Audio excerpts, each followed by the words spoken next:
त्रिशूलमुण्डधारिणी धराविघातहारिणी गृहे गृहे निवासिनी भजामि विन्ध्यवासिनी। दरिद्रदुःखहारिणी सदा विभूतिकारिणी वियोगशोकहारिणी भजामि विन्ध्यवासिनी।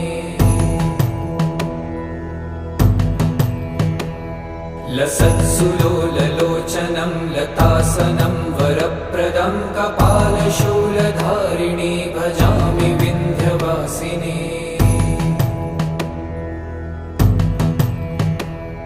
कराब्जदानदाधरां शिवा शिवां प्रदायिनी वरा